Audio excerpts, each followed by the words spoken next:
তিতুমির বিশ্ববিদ্যালয়কে কেন্দ্র করে প্রথম কমিটি গঠিত হয়েছিল, তার কাজ কোনো অগ্রগতি আমরা দেখতে পাইনি।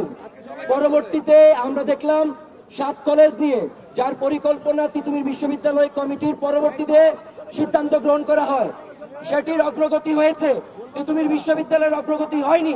কাজেই যে সন্দেহের বীজ রাষ্ট্র প্রথমেই বপন করেছেন, আমরা আর কাউকে বিশ্বাস করতে আসলে সেটা আমরা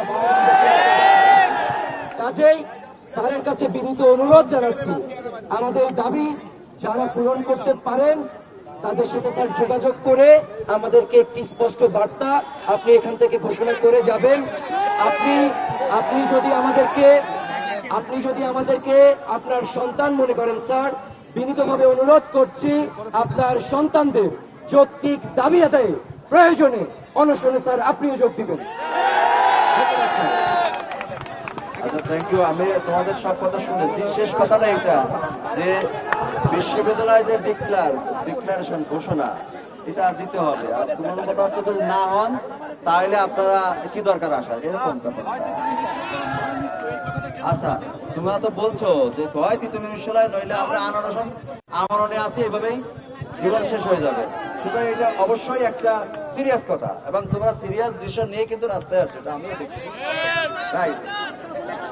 আচ্ছা, এখন আরো সিরিয়াস বলতে যায় কাপড়ে কাপড় পরো, এখানে সবাই রাস্তায় নামবে, এটা আমি বুঝতে। সুতরাং আমি বলছি এটা তো মিডিয়ায় খবরগুলো গেছে, কিন্তু ফিজিক্যালি সরকার বা রাষ্ট্রের পক্ষ থেকে এই তথ্যগুলো হয়তো ওইভাবে কমিউনিকেশন মাঝখানে দেখছে হয়তো টিভিতে সবাই। তোমাদের এই যে দাবিটা, এই দাবিটার কোনো অযৌক্তিক সেটা মোটেই কেউ বলবে না, বরং এই দাঁড়াও, এই বিশ্ববিদ্যালয়ে তোমরা 401টা ঘোষণা দিতে হবে, খুশি হয়ে বাড়ি যাবে, কিন্তু সেই পর্যায়ে আনতে গেলে যতটুকু কাজ করণীয় আছে বাকি সেটা শেষ তো করতে হবে, নাকি হবে না?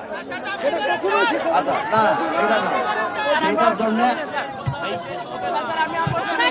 না, দাঁড়াও, এক এক করে কথা বললে তো শেষ হবে সারা। আমি তোমাদের সমস্ত যৌক্তিক কথাগুলো আমাকে শেষ করে তোর বাবা, দাঁড়াও, আমি তোমাদের সবার কথা তো শুনলাম, সারা রাতে তো এটা শেষ হবে না। তোমাদের দরকার হচ্ছে কাজটা ক্লোজ করা এবং একটা ভালো রেজাল্ট তোমাদের জন্য চেষ্টা করা না। সেক্ষেত্রে তোমরা আন্দোলন করেছো, আন্দোলনের প্রেক্ষিতে আমি যতটুকু বুঝলাম যে তোমাদের দাবিটা খুব যৌক্তিক এবং সিরিয়াস পর্যায়ে তোমরা এই আন্দোলনে আছো। এইটা আমি এখনই বা আমার পর্যায় থেকে সর্বোচ্চ রাষ্ট্রের সর্বোচ্চ পর্যায়ে আমি আমার পক্ষ থেকে পৌঁছে দিচ্ছি, এটুকু শেষ কথা। এবং এর পরবর্তীতে আমি আশা করি যে তোমাদের এই আন্দোলন, যৌক্তিক আন্দোলনের পক্ষে বা করণীয় যা করার সেটা আমি অবশ্যই আমার পর্যায় থেকে করার চেষ্টা করছি, এটা সময় আমাকে অত্রুকেলা করতে হবে। এবং ইন দি মিন টাইম তোমরা অনশনটা উঠাই নিবা, তাহলে আমরা খুশি হব।